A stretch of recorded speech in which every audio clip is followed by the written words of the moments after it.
একটা ছোট গ্রামে, যেখানে রাতের বেলায় কোনো বাতি জ্বলে না, সেখানেই ঘটে গিয়েছিল এক ভয়ানক ঘটনা।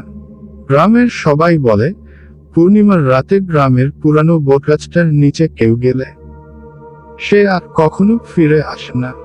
বছরের পর বছর ধরে গ্রামের সবাই বটগাছটার কাছ থেকে দূরে থাকে, কিন্তু গ্রামের রবি নামের এক যুবক এইসব কথা মানতে রাজি ছিল না।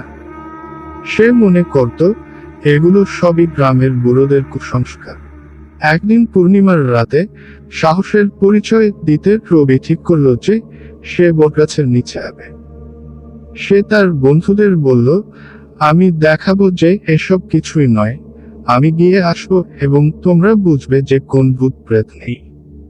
বন্ধুরা তাকে থামানোর চেষ্টা করলো, কিন্তু সে শোনেনি। রাতে যখন চাঁদের আলো পুরো গ্রামকে ঢেকে ফেলেছিল, রবি একা একা সেই বটগাছের দিকে রওনা হলো। গাছের কাছে গিয়ে সে দেখলো গাছটা আসলে অনেক পুরানো, ডালপালা কেমন যেন মরা মরা দেখাচ্ছে। তবে সে নিজের মনে সাহস জোগাল, এতে ভয় পাওয়ার কিছু নেই। গাছের নিচে পৌঁছানোর সাথে সাথেই হঠাৎ এক অদ্ভুত শীতল বাতাস বইতে শুরু করলো। রবির মনে হলো যেন কেউ তার পিছু নেবে, কিন্তু সে সাহস ধরে গাছের তলায় দাঁড়িয়ে রইল। ঠিক তখনই সে শুনতে পেল গাছের ডালের মধ্যে একটা মৃদু কান্নার আওয়াজ। প্রথমে সে ভেবেছিল এটা হয়তো বাতাসের শব্দ, কিন্তু আওয়াজটা ক্রমশ বাড়তে লাগলো। রবির শরীরে কাঁপুনি ধরে গেল। সে দেখতে পেল গাছের ডালের ফাঁকে ফাঁকে একটা সাদা ছায়ামূর্তি নড়াচড়া করছে। সে মনে মনে ভাবল, এটা কি আমার কল্পনা? কিন্তু তার চোখ ধীরে ধীরে অন্ধকারের সাথে অভ্যস্ত হয়ে উঠছিল, এবং তখনই সে দেখল সেই ছায়ামূর্তিটা ধীরে ধীরে নিচে নামছে। তার মুখে কোন আকার ছিল না, চোখের জায়গায় গভীর অন্ধকার। রবি ভয়ে জমে গেল, তার পা যেন মাটিতে আটকে গেছে।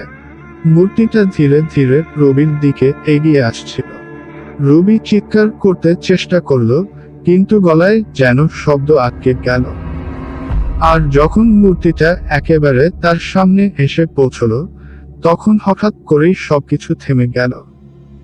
সকালে রবির বন্ধুরা যখন তাকে খুঁজতে বের হলো, তখন তারা বটগাছের নিচে তাকে অচেতন অবস্থায় পড়ে থাকতে দেখল। তারা তাকে দ্রুত বাড়ি নিয়ে গেল, কিন্তু রবি সেদিন থেকে আর কখনোই কথা বলেনি। তার চোখে সবসময় ভয়ের ছাপ লেগে থাকত।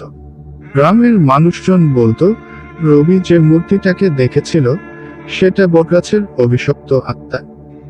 কেউ আর কখনো সেই বটগাছের নিচে যেতে সাহস করেনি। গ্রামের লোকেরা সেই রাতটাকে ভয়ানক রাত হিসেবে মনে রেখেছে। আর রবি, সে আজও ওই ঘটনার পর থেকে এক অচেনা দুনিয়ায় হারিয়ে গেছে, যেখানে কেবল সেই ভয়ানক রাতের স্মৃতি তার সঙ্গী।